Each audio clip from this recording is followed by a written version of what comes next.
ஆண்டவராகிய இயேசு கிறிஸ்துவின் கிருபையும் சமாதானமும் உங்கள் அனைவரோடு கூட என்றென்றைக்கும் இருப்பது. நான் உன்னை விட்டு விலகுவதும் இல்லை, உன்னை கைவிடுவதும் இல்லை என்று சொன்ன நம்முடைய ஆண்டவராகிய இயேசு கிறிஸ்து நம்முடனே கூட இருக்கிறார். சமாதானம். கர்த்தர் நல்லவர், அவருடைய கிருபை மகா பெரியது. அவர் அன்புள்ளவர். அவருடைய அன்பை நாம் புரிந்து கொள்ள வேண்டும். கர்த்தரை நேசிக்க கர்த்தரை நேசித்து அவரிடத்தில் அன்பு கொண்டு அவருடைய வார்த்தைகளை கேட்டு நடக்கும் பொழுது மனித இயல்பே இதுதான். அதாவது நாம் எப்பொழுதும் ஒரு பழக்கத்தை வைக்கிறோம். நமக்கு பிரியமானவர்கள் எதையாவது சொன்னால் நாம் அதை கேட்போம். இதை செய் என்றால் செய்வோம், இதை செய்யாதே என்றால் நாம் செய்ய மாட்டோம்.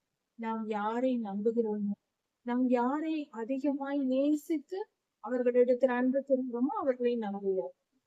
அப்படியாக நாம் நம்பும் போது அவர்கள் சொல்லுவதை நாம் கேட்போம். எதுவாக இருந்தாலும் அவர்கள் சொல்லுவதை நாம் கேட்போம். இது நம்முடைய வழக்கமாயிருக்கும். அதேதான் கர்த்தரையும் எதிர்பார்க்கிறார்.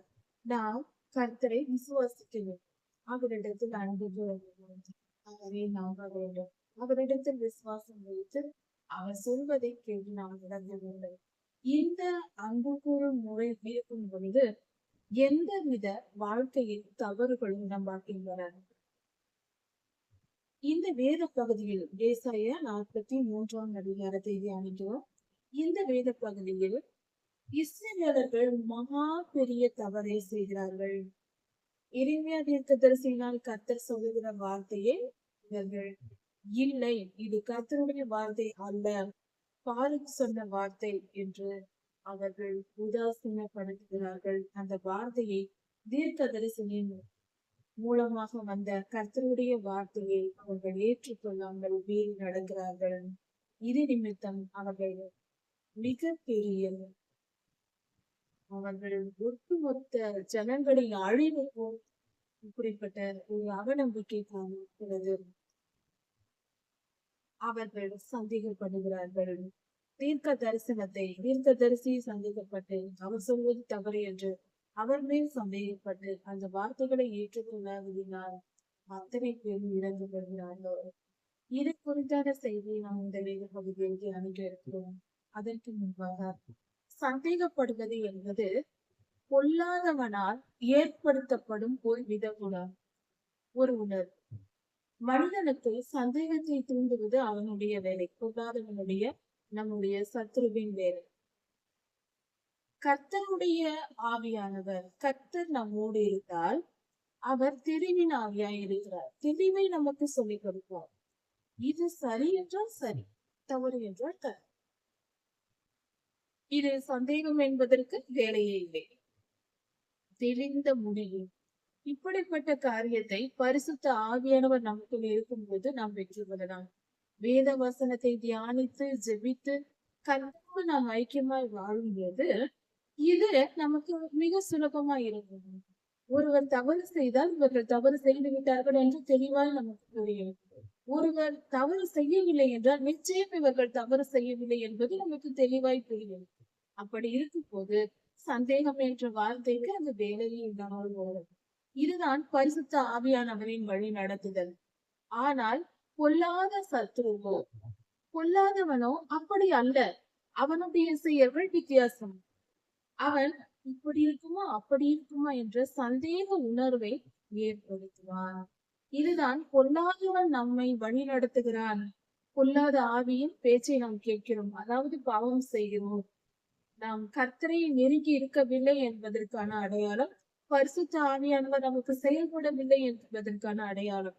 இப்படி இருக்குமோ அப்படி இருக்குமோ என்ற எந்த காரியத்தை சந்தேகப்பட்டாலும் நம்மிடத்தில் தெளிவில்லை என்றால், தெளிவான மனநிலை இல்லை என்றால், அதாவது நம்முடைய மனதில் சந்தேகம், குழப்பம், மன உளைச்சல், ஒருவித தவிப்பான நிலை, ஏக்கம், இப்படிப்பட்ட தவறாக, அதாவது நம் வேதனைப்படக்கூடிய உணர்வுகள் இருக்கிறது அல்லவா, பயம், இதெல்லாம் மிகப்பெரிய விஷயம். பயம், இப்படிப்பட்ட இந்த எல்லா காரியங்களும் பொல்லாதவனால் நம் இருதயத்திற்கு. கர்த்தர் அப்படி அல்ல, தைரியத்தை கொடுப்பார், தெளிவை கொடுப்பார். இது சரி, இது தவறு, தெளிவாய் நமக்கு போதித்து வழி நடத்துவார். கர்த்தருடைய வழி நடத்துதலில் குழப்பமும் இருக்காது. இதுதான் சரி, இதுதான் தவறு என்று தெளிவாய் இருக்கும். சரி, கர்த்தருடைய அப்படிப்பட்ட பரிசுத்த வழி நடத்துதலை எப்படி பெற்றுக் கொள்வது? அதுதான் வேத வசனமாக கொடுக்கப்பட்டிருக்கிறதே. நம் வாழ்வில் சகல காரியங்களையும் தெளிவாய் நாம் ஒவ்வொரு நாளும் வாழ்வதற்கு தேவையான சகல ஞானமும் புதையலாய் நமக்கு மூட்டை கட்டி அதை புத்தகமாக்கி நமக்கு கொடுத்திருக்கிறார். அதுதான் பரிசுத்த வேதாகம். அந்த வேத வசனங்களை நாம் தியானிக்கும் போது நம் இருதயத்தில் குழப்பம் இருக்காது, சந்தேகம் இருக்காது, ஏக்கம் இருக்காது, பயம் இருக்காது, தவறான எந்தவித உணர்வுகளும் இருக்காது. தெளிவு, தைரியம் எல்லாம் இருக்கும், சந்தோஷம் இருக்கும், சமாதானம் இருக்கும். அப்படிப்பட்ட பரிசுத்த வேதத்தை எடுத்து தியானித்து கர்த்தருக்குள் நாம் ஒன்றாய் இணைவோம். பரிசுத்த வேதாகமும் ஒரு திருமணமான தம்பதியருக்கு நடுவே இருக்கிற அந்த தாலியை போன்று. அந்த தாலி என்பது திருமண உடன்படிக்கையின் அடையாளமாக கணவனால் மனைவிக்கு அணிவிக்கப்படுகிறது. அதுபோல கர்த்தருக்கும் நமக்கும் உள்ள உடன்படிக்கையின் அடையாளம், கர்த்தரிடத்தில் அவருடைய திருவாய் மலர்ந்து சொன்ன வார்த்தைகள் நம் இருதயத்தில் நிரப்பப்பட்டிருந்தால் நாம் அவருக்கு சொந்தமானவர்கள் என்று பொருள். யாத்திராகமம் 20ஆம் அதிகாரத்தில் சொல்லப்பட்டிருக்கிறது. ஒருவன் என்னிடத்தில் அன்பு கொண்டு என் கற்பனைகளையும் என் கட்டளைகளையும் கை கொண்டு நடந்தால் நான் அவர்கள் தேவனாய் இருப்பேன், அவர்கள் என் ஜனமாய் இருப்பார்கள் என்று 10 கட்டளைகள் கொடுக்கப்பட்ட அந்த இடத்தில் தான் கர்த்தர் தேசத்தில் 10 கட்டளைகளை நம் இருதயத்தில் வைத்து அதை பின்பற்றி நடக்கும் போது நாம் கிறிஸ்தவர்கள். இல்லை என்றால் இல்லை என்று கூறணும். அதுதான் உடன்படிக்கை. கிறிஸ்தவர்கள் என்பதற்கான அடையாளம் ஒரு சிறிய என்னவென்றால் 10 கட்டளைகளை நாம் பின்பற்றுவோம். வேதாகமம் முழுவதும் 10 கட்டளைகளை விரிவாக விளக்கி சொல்லுங்கள். வேதாகமத்தை முழுவதும் படிக்கும்போது 10 கட்டளைகள் என்ற சாராம்சத்தை முழுமையாய் புரிந்து கொள்ளக்கூடிய சுலபமாகும். இப்படிப்பட்ட பரிசுத்த உடன்படிக்கையை கர்த்தர் இஸ்ரவேலருக்கு சீனாய் வனாந்திரத்தில் அவர்கள் தங்கி இருக்கும் போதே அவர்கள் கொடுத்தார். ஆனால் அந்த உடன்படிக்கையை அவர்கள் கை கொள்ளாததினால், கர்த்தருடைய கட்டளைகளையும் கற்பனைகளையும் நியாய பிரமாணங்களையும் அவர்கள் எதையுமே ஒன்று கூட கேட்காமல் அவர்கள் மீறி நடந்ததின் நிமித்தம் அவர்களுக்கும் பரிசுத்த ஆவியானவரின் செயல்பாடு இல்லாமல் பொல்லாத இருளின் கிரியைகள், பாவ சுபாவங்கள் அவர்களுக்குள் வேரூன்றியது.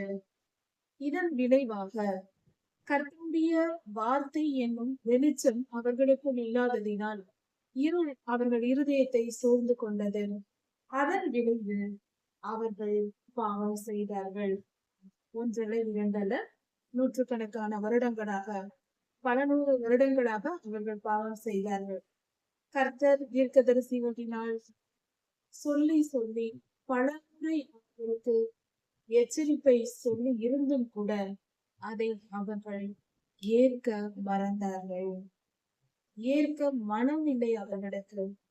கடைசியாக பாபிலோனுக்கு சிறைப்பட்டு போன பின்பு மிச்சம் கொஞ்ச கடைசி ஜனங்கள் கூட கில்கால் எகிப்துக்கு போவோம், இங்கே இருந்தால் மறித்து போவோம் என்று இஸ்ரவேல் யூதாவை விட்டு எருசலேமை விட்டும் கிப்காமுக்கு போகிறார்கள் எகிப்துக்கு போவதற்காக. அங்கே எரேமியா தீர்க்கதரிசி சொல்லுகிறார், கர்த்தருடைய வார்த்தை வந்து, அந்த வார்த்தை என்னவென்றால் பரிசுத்தமான கர்த்தருடைய தீர்க்க தரிசனத்தை தான் எரேமியா சொல்லுகிறார். ஆனால் அதை கேட்கிற இந்த ஜனங்கள் என்ன சொல்லுகிறார்? தீர்க்கதரிசி ஐயா ஜெபிக்க சொல்லுகிறார்கள். எகிப்துக்கு போக புறப்பட்ட இஸ்ரவேலர்கள் அங்கிருந்து கொண்டு அவர்கள் எரேமியா தீர்க்கதரிசியின் இடத்தில் சொல்லுகிறார்கள், எங்களுக்காக விண்ணப்பம் செய்யுங்கள், இந்த எருசலேம் நகரத்திற்கும் யூதா ஜனங்களாகிய எங்களுக்கும் நடந்திருக்கிற துன்பங்கள் எல்லை இல்லை. அளவுக்கு அதிகமான துன்பங்களை நாங்கள் அனுபவித்து விட்டோம். பாபிலோன் ராஜா அநேகம் பேரை கொன்று போட்டார், சிறைபிடிக்கப்பட்டு போனார்கள், எருசலேம் நகரம் எரிக்கப்பட்டு போயிற்று, தேவாலயம் எரிக்கப்பட்டு போயிற்று. இத்தனையையும் நாங்கள் அனுபவித்து முடித்து விட்டோம். மிச்சம் இருப்பது நாங்கள் கொஞ்ச ஜனங்கள் தான். நாங்கள் இங்கே இருந்தால் கல்தையர் எங்களையும் அழித்து போடுவார்கள். நாங்கள் எகிப்துக்கு போகலாம் என்று நினைக்கிறோம். ஆனாலும் கர்த்தருடைய வார்த்தை என்ன, கர்த்தர் என்ன சொல்லுகிறார் என்பதை கேட்டு எங்களுக்கு சொல்லுங்கள். கர்த்தர் நன்மை சொன்னாலும் தீமை சொன்னாலும் நாங்கள் அதை கேட்டுக்கொள்கிறோம் என்று எரேமியாவை யூதா ஜனங்களுக்காக ஜெபிக்கும்படி அந்த ஜனங்கள் வேண்டிக் கொள்கிறார்கள். அவர்கள் வேண்டுதலை கேட்ட தீர்க்கதரிசி ஐயா ஜெபிக்கிறார் கர்த்தரிடத்தில். 10 நாள் கழித்து கர்த்தர் பதில் தருகிறார். எகிப்துக்கு போக வேண்டாம், அங்கே போனால் நீங்கள் பஞ்சம் இருக்காது, பட்டயம் இருக்காது, யுத்தம் இல்லாமல், பஞ்சம் இல்லாமல், நோய் இல்லாமல் சமாதானமா வாழலாம் என்று நீங்கள் போகிறீர்கள். அங்கு போனால் நீங்கள் எதிர்பார்த்ததற்கு நேர்மாறாக பஞ்சத்தையும் பட்டயத்தையும் கொள்ளை நோயையும் வரவழைத்து உங்களை கொன்று போடுவேன். அங்கு போக வேண்டாம், நீங்கள் யூதா தேசத்திலேயே இருங்கள், உங்களை நான் காப்பாற்றுவேன் என்று கர்த்தர் சொன்னார். கர்த்தருடைய வார்த்தை எதுவானாலும் கேட்டுக்கொள்கிறேன் என்று சொன்ன ஜனங்கள் எரேமியா இந்த வார்த்தையை சொன்ன போது, கர்த்தருடைய வார்த்தையை சொன்ன போது கேட்க மறுத்தார்கள். இந்த வார்த்தை கர்த்தரிடத்திலிருந்து வரவில்லை. தங்களுக்கு விருப்பமான செய்தி வந்தால் அது கர்த்தர் சொன்னார் என்று விசுவாசித்து ஏற்றுக்கொள்வது. தங்களுக்கு விருப்பம் இல்லாத கடினமான கருகடான வார்த்தையை கர்த்தர் சொன்னால் இது கர்த்தருடைய வார்த்தை அல்ல, அந்த தீர்க்கதரிசி தானாக சொல்லுகிறார் அல்லது வேறு யாரோ சொல்லிக் கொடுத்ததை சொல்லுகிறார் என்று அவர் மேல் பழி போடுவது, தீர்க்கதரிசியை சந்தேகப்படுவது என்ற செயலை அவர்கள் செய்தார்கள். எரேமியா பாருக்கின் சொல்லை கேட்டு, பாருக் சொன்னதை கேட்டு தீர்க்க தரிசனமாக உரைக்கிறார். இது தீர்க்க தரிசனம் அல்ல என்று இஸ்ரவேலர்கள் மறுத்து விட்டார்கள். கர்த்தருடைய வார்த்தைக்கு கீழ்ப்படிய மறந்தார்கள். தாங்கள் விரும்பிய காரியத்தை தீர்க்க தரிசனமாக கேட்கும் பொழுது அதை மனிதர்கள் அப்படியே ஆமாம் இது கர்த்தருடைய வார்த்தை தான், கர்த்தர் இங்கே ஆசீர்வதித்திருக்கிறார் என்று சந்தோஷமா ஏற்றுக்கொள்கிறார்கள். அவர்களுக்கு பிடிக்காத வார்த்தையை கர்த்தர் சொல்லும் பொழுது, அவர்கள் விருப்பத்துக்கு மாறாக கர்த்தர் பேசினால் இது கர்த்தருடைய வார்த்தை இல்லை என்று சொல்வது எவ்வளவு பெரிய முட்டாள்தனமாய் இருக்கிறது. இது நம்மை நாமே ஏமாற்றப் போகிற செயல். அடுத்தவரை ஏமாற்றினாலே துன்பம் வரும், தண்டனை அனுபவிக்க வேண்டும். நம்மை நாமே ஏமாற்றிக் கொள்வது எப்படிப்பட்ட முட்டாள்தனம் அது? செயல்தான் இது. இப்படியாக இந்த இடத்துல சில நபர்கள் செய்வார்கள். அதை குறித்து இந்த வேதப்படத்தில் நாம் தியானிப்போம். எரேமியா சொன்ன தீர்க்க தரிசனம் 10 நாளுக்கு பின்பாக எரேமியா சொல்லிவிட்டார் கர்த்தருடைய வார்த்தையை. இங்கிருக்கிற இஸ்ரவேலர்கள் இந்த இடத்தில் இன்னொரு காரியமும் சொல்லப்பட்டிருக்கிறது. அவர்களுடைய தேவன் என்று இந்த இடத்தில் எரேமியா சொல்லுகிறார். உங்கள் தேவன் உங்களுக்கு சொல்லியதை கேளுங்கள். அப்படி என்று சொல்லும் பொழுது நம் தேவன் சொல்வதை நாம் கேட்டு நடக்க வேண்டும் என்ற உணர்வு அவர்களுக்கு வர வேண்டும். அங்கு உறவு ஏற்படுத்தப்படுகிறது. எரேமியா அதைதான் சுட்டி காட்டுகிறார், அந்த உறவை ஞாபகப்படுத்துகிறார். ஏனென்றால் இஸ்ரவேலர்கள் உங்கள் தேவனிடத்தில் கேட்டு சொல்லுங்கள் என்று சொல்லுகிறார்கள். அதனால் எரேமியா சொல்கிறார், உங்கள் தேவன் உங்களுக்கு சொல்வதை நீங்கள் கூறுங்கள் என்று. அப்படி என்றால் உங்களுக்கும் அவர்தான் தேவன், உணர்ந்திருங்கள் என்ற அந்த வலியுறுத்தல் அந்த வார்த்தையில் தெரிகிறது. இஸ்ரவேலரின் தேவனாகிய கர்த்தர் சொன்ன எல்லா வார்த்தைகளையும் ஒன்று விடாமல் எரேமியா கிங்காமில் இருந்த இஸ்ரவேலருக்கு, அதாவது யூதர்களுக்கு, எருசலேமில் குடிகளுக்கு சொல்லி முடித்தார். ஒன்று விடாமல் எல்லாவற்றையும் சொன்னார். அப்பொழுது அவர்களோடு இருந்த அசரியா யோகனான் என்னும் இருவரும் அகங்காரம் பிடித்த பல மனிதர்களும் சேர்ந்து கொண்டு எரேமியாவினிடத்தில் பலமாய் எதிர்ப்பை எதிர்க்கிறார்கள். என்ன சொல்லுகிறார்கள் என்றால், எகிப்துக்கு போக வேண்டாம் என்று சொல்லி கர்த்தர் சொல்ல சொல்லி உம்மை எங்களிடத்தில் அனுப்பவில்லை. அப்படி கர்த்தர் சொல்ல மாட்டார். அதாவது இவர்கள் விருப்பத்தை எல்லாம் கர்த்தர் நிறைவேற்றுவார் என்று நினைத்துக் கொண்டிருக்கிறார்கள் போல. அப்படி சொல்லுகிறார்கள். இந்த வார்த்தை உங்களிடத்திலிருந்து கர்த்தரிடத்திலிருந்து வந்ததல்ல, நீர் சொல்வது தவறு. எங்களை பாபிலோனுக்கு கொண்டு போகவும், பாபிலோனின் ராஜாவின் கையில், அதாவது கல்தேயர் கையில் எங்களை கொன்று போடவும் இப்படி செய்யும்படிக்கு பாருக்குதான் இப்படி உம்மை சொல்லும்படி ஏவினான். பாருக்கு சொல்ல சொன்னதை தான் நீர் சொல்லுகிறீர். நிச்சயமாக இது கர்த்தருடைய வார்த்தை அல்ல என்று எதிர்த்து பேசுகிறார்கள். இப்படியாக சொல்லி கர்த்தருடைய வார்த்தைக்கு செவி கொடுக்காமல் யோகனானும் சகல சேர்வைக்காரர்களும் மற்ற யூத ஜனங்களும் சேர்ந்து கொண்டு கர்த்தருடைய வார்த்தையை மீறினார்கள். இஸ்ரவேலிலேயே அவர்கள் யூதா தேசத்திலேயே குடியிருக்க வேண்டும் என்று கர்த்தர் சொன்ன வார்த்தையை கேட்காமல் போனார்கள். அதை அவர்கள் ஏற்றுக்கொள்ளவில்லை, கீழ்ப்படிந்து நடக்கவும் இல்லை. கெமலியா என்னும் மனிதன் அதிகாரியாய் இருந்த போது யூதா தேசத்தில் தங்கியிருங்கள் என்று பாபிலோனின் ராஜா மூலமாக தங்க வைக்கப்பட்டிருந்த எரேமியா தீர்க்கதரிசி, பாரூக் மற்றும் யூத ஜனங்கள் பலர், ஸ்திரீகள், பெண்கள் மற்றும் ராஜ குடும்பத்தை சேர்ந்த பெண்கள், இவர்கள் எல்லாம் அங்கு தங்கி இருந்தார்கள். பலர் யூத ஜனங்கள், அநேக ஆத்துமாக்கள் அங்கு தங்கி இருந்தார்கள். அப்படி தங்கியிருந்த எல்லோரும், சகல மனுஷரும், எரேமியா தீர்க்கதரிசி உட்பட எல்லோரும், சர்வ சேர்வைக்காரரும் எல்லோரும் சேர்ந்து கொண்டு, ஒட்டுமொத்த ஜனங்களும் இப்படி எல்லாரையும் சேர்த்து கொண்டு எகிப்துக்கு போக புறப்பட்டு, எரேமியா தீர்க்கதரிசியும் பாருக்கும் உட்பட எல்லோரையும் கூட்டிக் கொண்டு எகிப்துக்கு போவதற்கு எகிப்து தேசத்தினுள் இருக்கிற தக்பனாஸ் என்னும் இடத்திற்கு போய் சேர்ந்தார்கள். போய் சேர்ந்து விட்டார்கள். எகிப்துக்கு போய் சேர்ந்தே விட்டார்கள். கர்த்தருடைய வார்த்தை வந்த நாளிலேயே இதை செய்திருக்கிறார்கள். யூதா தேசத்தில் தங்கியிருக்க வேண்டும் என்று கர்த்தர் சொன்ன வார்த்தையை மீறி, கர்த்தர் சொன்ன இடத்தை விட்டு நாம் வேறு எங்கு சென்றாலும் அது நமக்கு நன்மையாய் வாய்க்காது. மட்டுமல்ல, அது மிகப்பெரிய தீமையையும் கொண்டு வரும். அதை நினைத்து அதை நிமித்தம் வரும் துன்பத்தை நாம் அனுபவிக்கும் போது அது மிகப்பெரிய வேதனையை நமக்கு கொடுக்கும். ஏன் கர்த்தருடைய வார்த்தையை மீறினோம், நமக்கு இப்படி நடந்தது என்று சொல்லும்படியாக ஆகும். அதற்கு இந்த வேத பகுதி மிக சாட்சியா இருக்கிறது. கர்த்தர் சொன்னார், யூதா தேசத்தில் தங்கி இருங்கள். மிஞ்சி இருந்தவர்கள் கொஞ்சம் பேர் தான். அவர்களை வைத்தாவது இந்த தேசம் இருக்க வேண்டும் என்றே கர்த்தருடைய விருப்பமாய் இருக்கிறது. யூதா ஜனங்கள் முற்றிலும் அழிக்கப்படக்கூடாது, தேசம் வெறுமையாக கூடாது, எருசலேம் நகரம் வெறுமையாக கூடாது என்பதையே கர்த்தர் விரும்பி பலர் அழிக்கப்பட்டாலும் சிறைபிடிக்கப்பட்டு போனாலும் கொஞ்ச ஜனங்களையாவது கர்த்தர் அங்கு வைத்து வைக்க வேண்டும் என்று நினைத்து வைத்து வைத்தார். ஆனால் இவர்களோ கீழ்ப்படியவில்லை.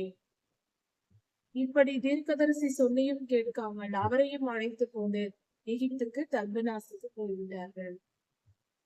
இப்படி அந்த தக்பனாஸ் என்னும் இடத்தில் அவர்கள் தங்கியிருக்கும். அதுதான் எகிப்தின் தலைநகரமாய் இருந்திருக்கிறது. அந்த இடத்தில் தான் பார்வோனின் அரண்மனை இருந்திருக்கிறது. அந்த அரண்மனையில் ஒளிமுக வாசலில், அந்த அரண்மனைக்கு உள்ளே நுழையும் ஒரு இடம், அந்த ஒளிமுக வாசலில் ஒரு சூளை இருக்கிறது. கர்த்தர் சொல்லுகிறார், அந்த அரண்மனையில், தக்பனாசில் இருக்கிற பார்வோனின் அரண்மனையில் ஒளிமுக வாசலில் இருக்கிற அந்த சூளையின் களிமண்ணிலே பெரிய கற்களை எடுத்து கொண்டு போய் அதில் நீ பதித்து வை என்று கர்த்தர் சொல்லுகிறார். எரேமியா தீர்க்கதரிசி கருங்கற்களை எடுத்துக்கொண்டு போய் அந்த சூளையில் இருக்கிற களிமண்ணில் பதித்து வை என்று சொல்லுகிறார். இதன் பொருள் என்ன? ஏன் அப்படி சொல்லுகிறார்? அப்படி நீ பதித்து வை, அந்த கற்களின் மேலே நான் பாபிலோனின் ராஜாவின் சிங்காசனத்தை நான் அமைப்பேன் என்று கர்த்தர் சொல்லுகிறார். இஸ்ரவேலர்கள் பாவம் செய்து அழிந்தது மட்டுமல்ல, இவர்கள் போகும் இடமெல்லாம் அழிவு உண்டாகிறது. கர்த்தர் சொல்லுகிறார் எரேமியா தீர்க்கதரிசியை பார்த்து, நீ அந்த கற்களை பதித்து வைத்த இடத்தில் பாபிலோன் ராஜாவாகிய நேபுகாத் என்னும் ராஜாவை நான் அழைத்து அனுப்பி வரவழைத்து, அந்த கற்களின் மேல் பாபிலோன் ராஜாவின் சிங்காசனத்தை ஸ்தாபித்து, அதன் மேல் அந்த ராஜா தன் கூடாரத்தை விரிப்பான். அப்படி என்றால் எகிப்தை ஆளுகை செய்து கொள்வான். எகிப்து தேசமே பாபிலோனுக்கு அடிமையாக போகிறது. இவர்கள் பாபிலோனின் ராஜாவுக்கு பயந்து கொண்டுதான் எகிப்துக்கே ஓடினார்கள். கர்த்தர் எகிப்தையே பாபிலோன் ராஜாவின் கையில் ஒப்பு கொடுத்து விட்டார். இப்பொழுது எப்படி இருக்கிறது? கர்த்தருக்கு கீழ்ப்படியாமல் எங்கே போய் நின்றாலும் நமக்கு முன்பாக கர்த்தர் அங்கே நிற்பார், நம்மை அடிப்பதற்கு. இது எப்படிப்பட்ட காரியமாய் இருக்கிறது? கர்த்தருடைய வழி நடத்துதல், அவருடைய வல்லமை, இதை நாம் புரிந்து கொள்ள வேண்டும். இல்லை என்றால் இந்த வேத பகுதியில் நாம் கவனிக்கிற இந்த வார்த்தைகளின்படியே அன்று இஸ்ரவேலர்கள் பட்ட பாடுகளைப் போலதான் நாமும் அனுபவிக்க வேண்டி வரும். இது எவ்வளவு பெரிய ஒரு சிறந்த பாடமாக நமக்கு இருந்தது. கர்த்தரின் வல்லமையையும் அவருக்கு நாம் செவி கொடுக்க வேண்டிய அவசியத்தையும் புரிந்து கொள்ள வேண்டும். இப்படியாக நான் பாபிலோன் ராஜாவை வரவழைப்பேன் எகிப்துக்கு. அவன் வந்து சிறையிருப்புக்கு ஏதுவானவர்களை சிறையிருப்புக்கும், பட்டயத்துக்கு ஏதுவானவர்களை பட்டயத்திற்கும், சாவுக்கு ஏதுவானவர்களை சாவுக்கும் ஒப்பு கொடுப்பான் என்று சொல்லப்பட்டிருக்கிறது. இதில் இன்னும் மிகப்பெரிய ஒரு ஆழமான சத்தியம் இருக்கிறது. அது என்னவென்றால், கர்த்தருடைய நியாய தீர்ப்புகள் என்பது மிக மிக துல்லியமானது. வேதத்தை ஆராயும் பொழுது அது மிக துல்லியமாக நியாயம் தீர்க்கப்படுகிறது என்பதை வெளிப்படுத்துகிறது. ஒரு காரியத்தை நாம் கவனித்து பார்ப்போம். ஒரு ராஜா வந்து ஒரு தேசத்தில் நுழைந்து அங்கு இருக்கிறவர்களை கொள்ளையாடுகிறான் என்றால் பொதுவாக எல்லோரையும் கொள்ளுவார்கள், அல்லது ஒரு சில பேரை ஒரு சில ஊருக்கு சென்று அங்க இருக்கிற ஜனங்களை கொள்ளுவார்கள், அல்லது யுத்தத்திற்கு வருகிறவர்களோடு யுத்தம் செய்து கொள்வார்கள். இப்படிதான் நடக்கும். ஆனால் இங்க சொல்லுகிறார் கர்த்தர், சாவுக்கு ஏதுவானவர்களை சாவுக்கும், பட்டயத்துக்கு ஏதுவானவர்களை பட்டயத்திற்கும், சிறையிருப்புக்கு ஏதுவானவர்களை சிறையிருப்புக்கும் ஒப்பு கொடுப்பான் என்று சொல்லுகிறார். இந்த ராஜா ஒப்பு கொடுப்பார் என்று. அங்கிருந்த யூதர்கள் என்ன பாவம் செய்தார்கள்? யாரை சாவுக்கு ஒப்பு கொடுக்க வேண்டும், யாரை பஞ்சத்திற்கு ஒப்பு கொடுக்க வேண்டும், பட்டயத்துக்கு ஒப்பு கொடுக்க வேண்டும், யாரை சிறையிருப்புக்கு ஒப்பு கொடுக்க வேண்டும் என்று பாபிலோன் ராஜாவுக்கு எப்படி தெரியும்? கர்த்தர் சொல்லுகிறார் அப்படி செய்வார் என்று. அது மட்டுமல்ல, இன்னொரு வார்த்தையும் கர்த்தர் சொல்கிறார், என்னுடைய ஊழியக்காரனாகிய நேபுகாத்நேச்சார் என்று சொல்லுகிறார் பாபிலோன் ராஜா. இந்த வார்த்தையை நாம் கவனிக்க வேண்டும். நேபுகாத்நேச்சார் ராஜா ரட்சிக்கப்படவில்லை, யூதர் அல்ல, கர்த்தரை அறியாத மனிதன். அவரை குறித்து கர்த்தர் சொல்லுகிறார், அவர் என்னுடைய ஊழியக்காரர் என்று சொல்லுகிறார். இது நமக்கு எப்படி புரிந்து கொள்வது? மிகப்பெரிய ஒரு சத்தியம் இதில் மறைந்திருக்கிறது. சாத்தானும் கூட கர்த்தருக்கு தான் ஊழியம் செய்து கொண்டிருக்கிறார். இன்றும் கூட அவன் நமக்கு தீமை செய்கிறான், அவன் அழிக்கப்பட வேண்டும், இதெல்லாம் நம்முடைய விருப்பமாய் இருக்கிறது. என்றாலும் நம்முடைய அக்கிரம சிந்தையை நீக்குவதற்கு, நம் துர்குணங்களை நம்மை விட்டு நீக்கி நம்மை சுத்திகரிப்பதற்கு கர்த்தர் துன்மார்க்கரை நம் வாழ்க்கையில் பயன்படுத்துகிறார் என்பதை துன்மார்க்கரிடம் நாம் ஒப்பு கொடுக்கப்படுகிறோம். அவர்கள் நம்மை ஆண்டு கொண்டு துன்பப்படுத்தும் போதும் துயரப்படுத்தும் பொழுதும் அந்த துன்பத்தின் நிமித்தம் நாம் சுத்திகரிக்கப்படுகிறோம். நம் இருதயம் தாழ்த்தப்பட்டு நம் ஆத்துமா பரிசுத்தத்திற்கு நேராக பக்குவம் அடைகிறது. நம் கடின இருதயம் லகுவாகிறது. கர்த்தரே இந்த காரியத்தை செய்கிறார், அதை உணர்ந்து கொள்வோம். கர்த்தர் மிகவும் பெரியவர். இந்த வேத பகுதியிலும் கூட சாவுக்கு ஏதுவானவர்கள் என்று சொல்லப்பட்டிருக்கும் பொழுது யூதர்கள் எருசலேமிலும் யூதா தேசத்திலும் இருக்கும்போது அவர்கள் செய்த அக்கிரமத்திற்கு ஏற்றபடி அவர்கள் அதிகம் பாவம் செய்தவர்களை சாவுக்கு ஏதுவாகவும் பலரை தீர்க்கதரிசியை கொடுமைப்படுத்துவது, கர்த்தருடைய பிள்ளைகளுக்கு விரோதமாய் செயல்படுவது, அவர்களை அடிமைப்படுத்துவது போன்ற காரியங்களை செய்கிறவர்களை சிறையிருப்புக்கும் கர்த்தர் யாருக்கு என்ன தண்டனை கொடுக்க வேண்டும் என்று நினைக்கிறாரோ அதை நேபுகாத்நேச்சாரை வைத்து, பாபிலோன் ராஜாவை வைத்து கர்த்தர் அதை நிறைவேற்றுகிறார். அப்படி என்றால் ஒட்டுமொத்தமாக ஒரு நியாய தீர்ப்பு கொடுக்கப்படுவதில்லை. ஒவ்வொரு தனி மனிதனுடைய வாழ்க்கையின் நீதி நியாயங்களை ஆராய்ந்து அறிந்தே கர்த்தர் இந்த காரியங்களை செய்கிறார் என்பது மிக தெளிவாய் இருக்கிறது. கர்த்தர் மனிதனுக்கு தரும் நியாய தீர்ப்புகள், தண்டனைகள் எல்லாமே மிக துல்லியமானது. நாம் செய்யாத தவறுக்கு நாம் தண்டனை அனுபவிப்பதில்லை. நாம் துன்பப்படுகிறோம், தண்டனை அனுபவிக்கிறோம், சோதனைக்கு உட்படுகிறோம் என்றால் அதற்கு காரணம் நம்முடைய பாவங்களே. நாம் செய்த பாவங்களை நமக்கு நியாய தீர்ப்பை கொண்டு வருகிறது என்ற உணர்வை இந்த வேத பகுதியில் நாம் பெற்றுக்கொள்கிறோம். நாம் செய்யாத காரியத்திற்கும் நாம் செய்யாத தவறுக்கும் தண்டனை வருவதில்லை. முதலில் நம்மை நாமே நிதானித்துக் கொள்வோம். எந்த சூழ்நிலையிலேயும் கர்த்தரை குற்றப்படுத்தக்கூடாது, கர்த்தரிடத்தில் குற்றம் சொல்லக்கூடாது, அவரிடத்தில் குற்றம் கண்டுபிடிக்க முயலக்கூடாது. அவர் நீதியுள்ளவர், அவர் எதை செய்தாலும் சரியாக தான் செய்வார். இப்படி ஒரு கூட்ட ஜனங்களை ஒரு ராஜா அழிக்கும் போது கூட அவர்களுக்கு சரியான நியாய தீர்ப்பை, யார் யார் எந்த தவறு செய்தார்களோ அதற்கேற்ற தண்டனை தான் கொடுக்கப்படுகிறது. தவறாக அல்ல, மாறி அல்ல, ஒட்டுமொத்தமாக அல்ல. ஒவ்வொரு தனி மனித வாழ்க்கையில் நீதி நியாயங்களை ஆராய்ந்து அறிந்தே அவர்களுக்கு கணக்கிட்டு அவரவர் பாவத்திற்கு ஏற்ற தண்டனையை கர்த்தர் கொடுக்கிறார் என்பதை இந்த வேதத்தில் நாம் தெரிந்து கொள்வோம். இந்த காரியத்தை நமக்கு உணர்த்துகிறது. சாவுக்கு ஏதுவானவர்கள் என்ற வார்த்தை, சாவுக்கு ஏதுவானவர்கள், சிறையிருப்புக்கு ஏதுவானவர்கள், பட்டயத்துக்கு ஏதுவானவர்கள், அதற்கு ஏதுவானவர்களே அந்த நியாய தீர்ப்பை பெற்றுக் கொள்கிறார்கள். அவரவர் பாவத்திற்கு ஏற்ற தண்டனையாக நியாயத்திற்கு கொடுக்கப்படுகிறது. எகிப்து தேசத்தில் இருக்கிற பொல்லாத இருளின் அரண்களை எல்லாம், இருளின் அரண்களை எல்லாம் எகிப்தின் ஜனங்கள் ஏற்படுத்தி வைத்திருக்கிற அந்தகாரமான இருள் சூழ்ந்த இடங்களை எல்லாம் பாபிலோன் ராஜா சுட்டெரித்து போடுவார். பாபிலோன் ராஜா நேபுகாத்நேச்சார் சுட்டெரித்து போடுவார்.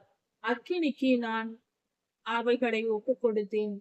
பொல்லாத சாத்தானின் கிரியைகள் இருக்கிற இருளின் அந்தகார இடங்கள் அதை எல்லாம் சுட்டெரித்து போடும்படி நேபுகாத்நேச்சார் ராஜாவுக்கு கர்த்தர் ஏவுகிறார். அதன்படியே அந்த ராஜா வருகிறார். ஒரு மேய்ப்பன் தன் கம்பளியை தன் மேல் போர்த்தி கொண்டு சுகமாய் இருப்பது போல சுலபமாக நேபுகாத்நேச்சார் அந்த இடத்தை, எகிப்தை அழித்து போடுவார். அதாவது எகிப்தின் அந்தகார கிரியைகளை எல்லாம் அழித்து போடுவார். இன்னும் கர்த்தர் சொல்லுகிறார், எகிப்தில் இருக்கிற பெத்ஷிமேசி கோயில்களை இடித்து அங்கிருக்கிற எகிப்தின் தேவர்களை வழிபடுகிற கோயில்களை எல்லாம் அக்னியால் சுட்டெரிப்பார். பாபிலோன் ராஜா இப்படி செய்ய போகிறார் என்று கர்த்தர் முன்கூட்டியே இஸ்ரவேலருக்கு சொல்லுகிறார். இது அப்படியே நடந்து முடிந்தது, வரலாறு இது. பாபிலோன் ராஜாவாகிய நேபுகாத்நேச்சார் எகிப்து தேசத்தை சுட்டெரித்து போட்டு இப்படியாக அந்த இடத்துல ஒரு சுத்திகரிப்பு நடக்கிறது. இப்படி நடக்கும் என்று இஸ்ரவேலின் தேவனாகிய கர்த்தர் சொல்லுகிறார் என்று எரேமியா தீர்க்கதரிசி கர்த்தருடைய வார்த்தையை எல்லாம் சொல்லி முடித்தார்.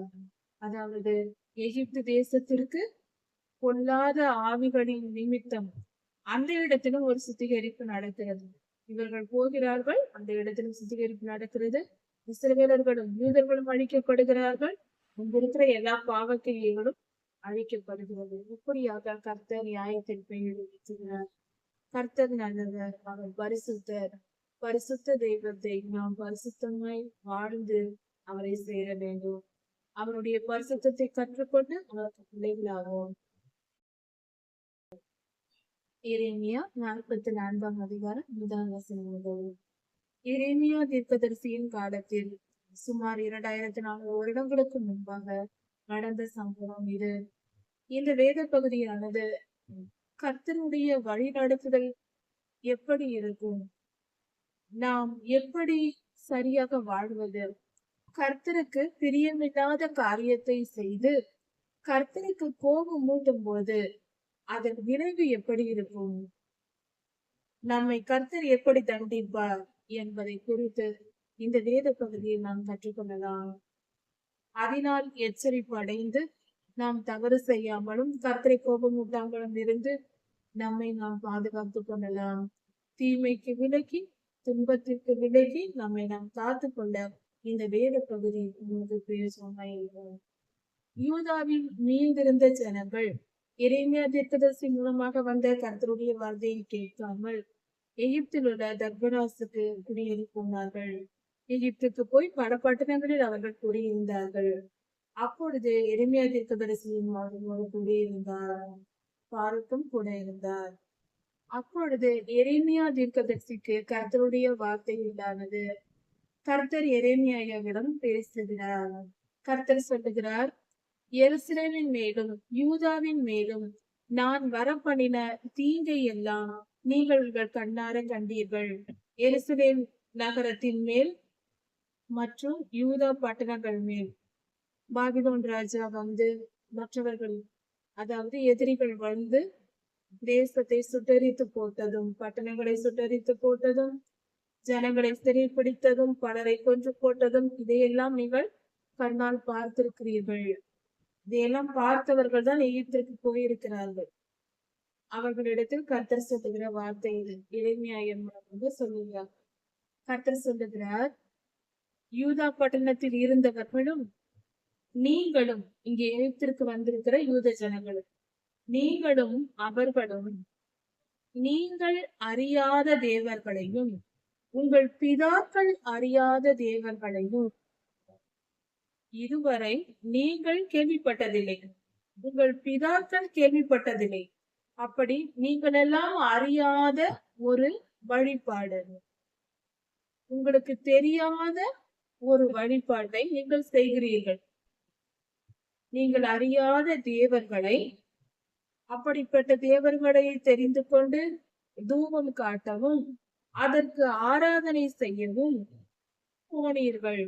இப்படி செய்து நீங்கள் எனக்கு கோபம் ஊட்டும்படிக்கு இப்படிப்பட்ட காரியத்தை எல்லாம் நீங்கள் செய்து என்னை கோபம் ஊட்டினதினால் எருசலேம் நகரமும் யூதா பட்டணமும் இப்படி பாழாய் கிடக்கிறது, சுட்டரிக்கப்பட்டு கிடக்கிறது. நீங்கள் செய்த தவறுகளினால், நீங்கள் செய்த அக்கிரம செயல்கள் செய்து என்னை கோபமூட்டியதினால் இப்படி யூதா தேசமும் எருசலேமும் பாழாய் கிடக்கிறது, கண்ணால் பார்க்க முடியாத அளவுக்கு எரிக்கப்பட்டு கிடக்கிறது. நான் வெறுக்கிற இப்படிப்பட்ட காரியங்களை நீங்கள் செய்யாதிருங்கள் என்று, இப்படிப்பட்ட காரியங்களை நீங்கள் செய்யாதிருங்கள் என்று, நான் இதை வெறுக்கிறேன் செய்யாதிருங்கள் என்று நான் பல முறை என் தீர்க்கதரிசிகளை சொல்லி அனுப்பி கொண்டே இருந்தேன், தீர்க்கதரிசிகள் மூலமாக சொல்லி அனுப்பி கொண்டே இருந்தேன் என்று கர்த்தர் சொல்லுகிறார். எகிப்தில் இருந்த யூதர்களிடத்தில் கர்த்தர் பேசுகிறார். இப்படி செய்யாதிருங்கள் என்று தீர்க்கதரிசிகள் மூலமாக சொல்லி அனுப்பி கொண்டே இருந்தேன், தீர்க்கதரிசி அனுப்பி கொண்டே இருந்தேன். அப்படி நான் சொல்லி அனுப்பி இருந்தும் அவர்கள் என் வார்த்தைக்கு செவி கொடுக்காமல், நான் சொன்னதை கேட்காமல் தங்கள் பாவங்களை, தூபம் காட்டுவதை நிறுத்தவும் இல்லை, ஆராதனை செய்வதை நிறுத்தவும் இல்லை, தங்கள் பொல்லாப்பை விட்டு மனம் திரும்புவதற்கு அவர்கள் விரும்பவும் இல்லை. நான் தீர்க்கதரிசிகளை அனுப்பி சொல்லியதற்கு பலன் இல்லை, சொல்லி அனுப்பியும் அவர்கள் கேட்கவில்லை. அவர்களை பாவங்களை அவர்கள் தொடர்ந்து செய்து கொண்டே இருந்தார்கள். அந்நிய தேவர்களுக்கு ஆராதனை செய்தார்கள். ஆகையால் என் உக்கிரமும் கோபமும் உண்டு. என்னுடைய கோபம் வந்தது, என்னுடைய உக்கிரம் வந்தது, என்னுடைய உக்கிரமும் கோபமும் வந்து யூதாவின் பட்டணங்களிலும் எருசலேமின் நகரங்களிலும் எருசலேமின் வீதிகளிலும் பற்றி எரிந்தது. எருசலேம் வீதிகளிலும் யூதா பட்டணங்களிலும் பற்றி எரிந்தது கர்த்தருடைய கோபம். அதுதான் தீயாய் மாறி அதை சுட்டெரித்தது என்று கர்த்தர் சொல்லுகிறார்.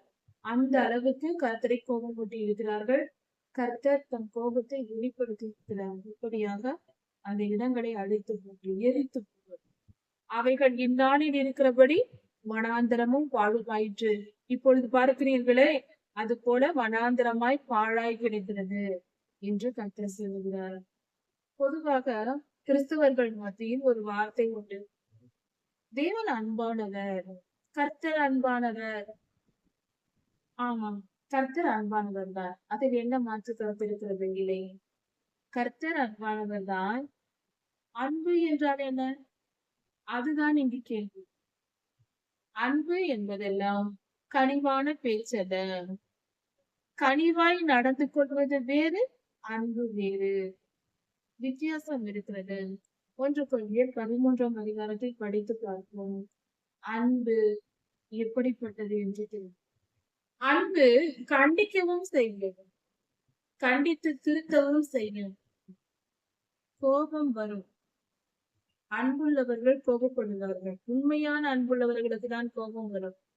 ஒருவர் மேல் நமக்கு அன்பில்லை என்றால் அவர்கள் மீது நாம் கோபப்பட மாட்டோம். ஏனென்றால் அவர்களுக்கும் நமக்கும் சம்பந்தம் இல்லை. அவர்கள் யாரோ நாம் யாரோ, அவர்கள் மேல் நம்ம ஏன் கோபப்பட முடியாது? நாம் யாரை நேசிக்கிறோமோ, யாரை நம்முடையவர்கள் என்று நினைக்கிறோமோ அவர்கள் மேல் தான் நமக்கு கோபம் வரும். அவர்கள் தவறு செய்யும் பொழுது நமக்கு கோபம் வந்தது இயல்பு. கர்த்தரும் அப்படிதான். தம்முடைய ஜனங்களாக அவர்களை தெரிந்து கொண்டார். அந்நிய மக்கள் இருக்கிறார்கள், அவர்கள் மேல் தம் கோபத்தை அவர் சொல்லவில்லை. வேதவசனம் அந்நியர்களை தேடி போய் கர்த்தர் தண்டித்தார் என்று சொல்லவில்லை. தண்டனை உண்டு, அது ஒரு காலம். அப்புறம் அது நியாயத்திற்பின் காலத்தில் கடைசியில் வரும். எல்லோருக்கும் நீதி செய்வார் கர்த்தர், அதில் மாற்று கருத்தில்லை. ஆனால் உடனடியே தண்டிக்கப்படுவது இஸ்ரவேலர்கள் தான். ஏனென்றால் அவர்களை நேசித்து விட்டார். அவர்களோடு உடன்படிக்கை செய்திருக்கிறார். என் ஜனம் என்றிருக்கிறார், நான் உங்கள் தேவன் என்றிருக்கிறார். அந்த அந்த உடன்படிக்கை அங்கு இருக்கிறது. அதை அவர்கள் மீறும் போது கர்த்தருக்கு கோபம் வருகிறது. மற்றவர்களிடத்தில் அவர்கள் அவர்கள் கர்த்தரிடத்தில் உடன்படிக்கையை ஏற்றுக்கொள்ளவும் இல்லை, கர்த்தர் அவர்களோடு உடன்படிக்கையை செய்யவும் இல்லை. அப்பொழுது அவர்கள் மேல் உடனே கோபப்பட போவதில்லை. நியாயத்திற்குனாலும் நியாயம் தீர்ப்பார். நிச்சயம் தண்டனை உண்டு யார் தவறு செய்தாலும். ஆனால் இஸ்ரவேலர்களை உடனே அவர் தண்டிக்கிறார். காரணம், அவர்களை நேசிக்கிறார். நம்மையும் அப்படிதான். கர்த்தர் அன்பானவர் தான். அதற்காக நாம் என்ன வேண்டும் என்றாலும் செய்து கொள்ளலாம். அவர் அன்பு நிமித்தம் தப்பித்துக் கொள்ளலாம் என்று நினைத்தால் அது அவரை ஏமாற்றுகிற செயலாய் இருக்கிறது.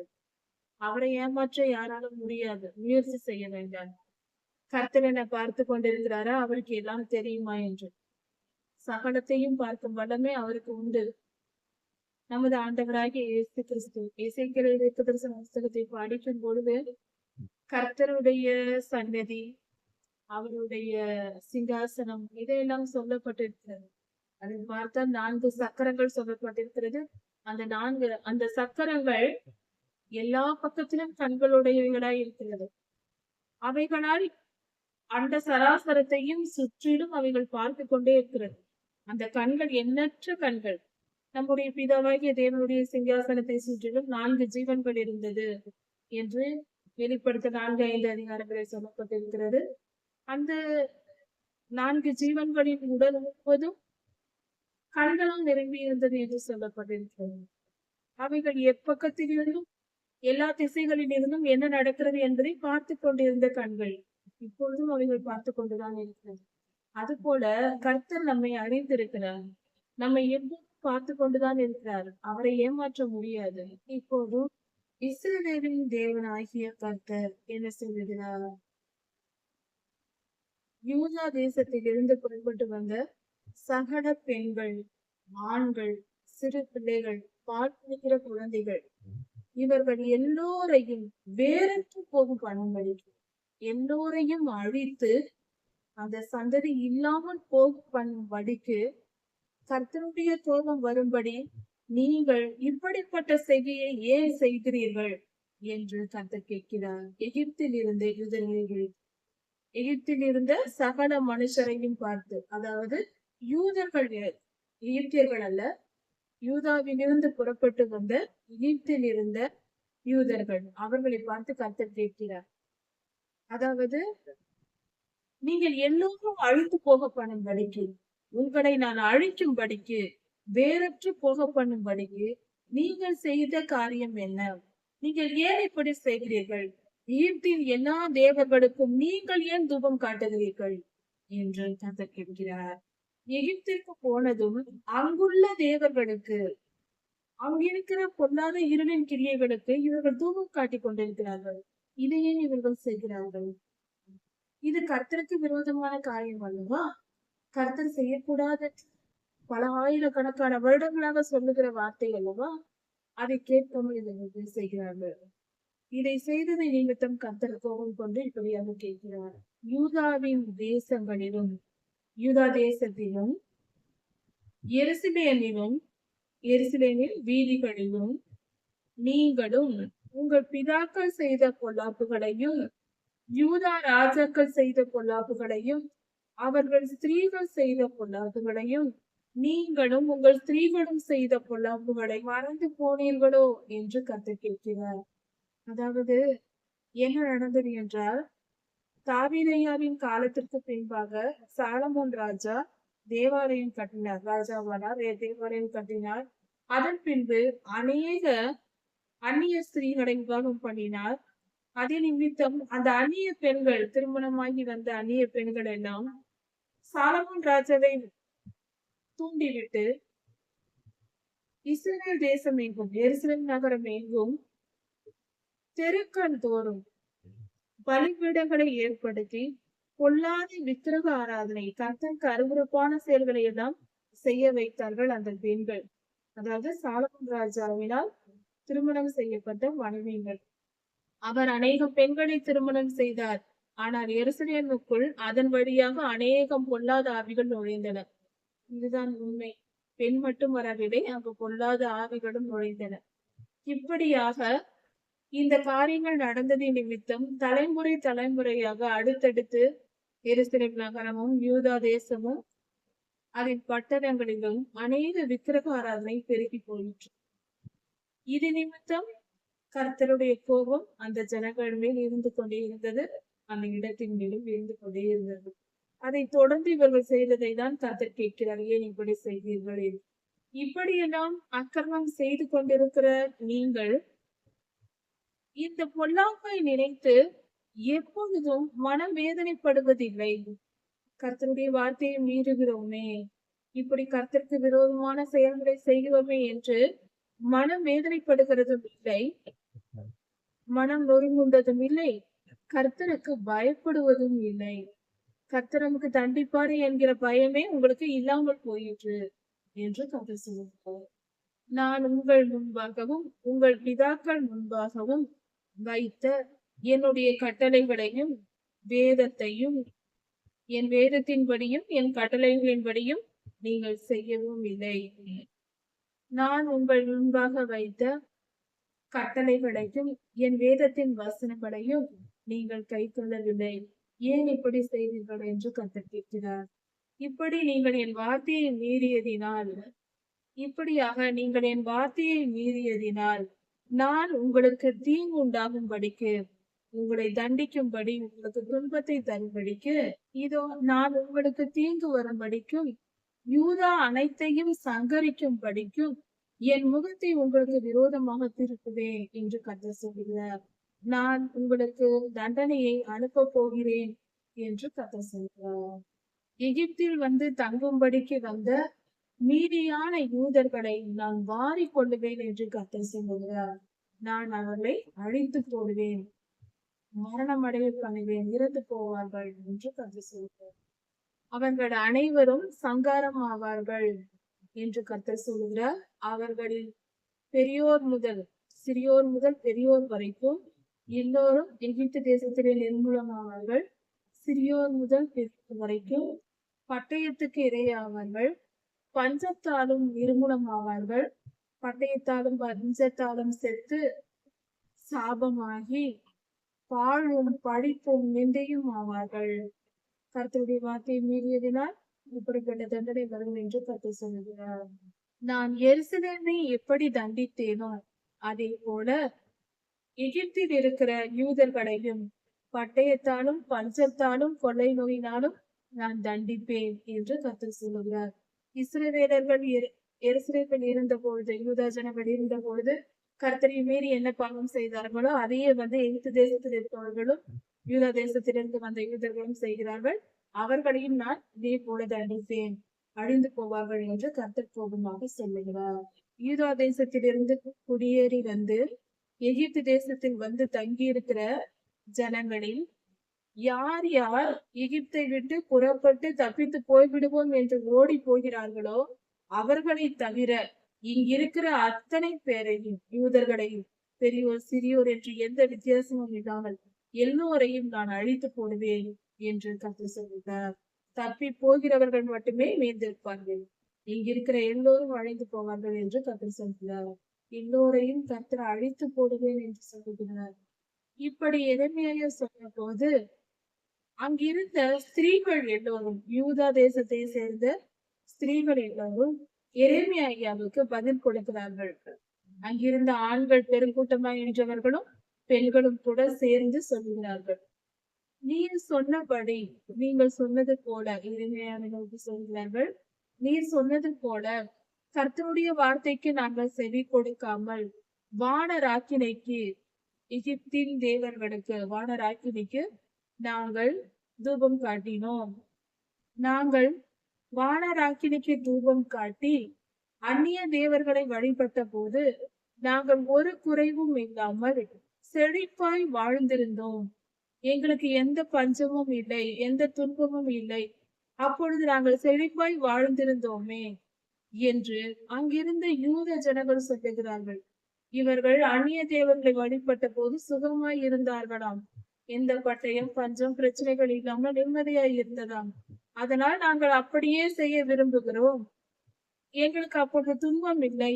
நாங்கள் எப்பொழுது மனம் திரும்பி கர்த்தரிடத்தில் வந்தோமோ அப்பொழுதுதான் எங்களுக்கு அநேகம் துன்பங்கள் வருகிறது என்று இப்படியாக யூதர்கள் ஆண்களும் பெண்களுமாய் இப்படியாக சொல்லுகிறார்கள் எரேமியாவினிடத்தில். நாங்கள் அந்நிய தேவர்களை வழிபட்ட போது சுகமாய் இருந்தோம்.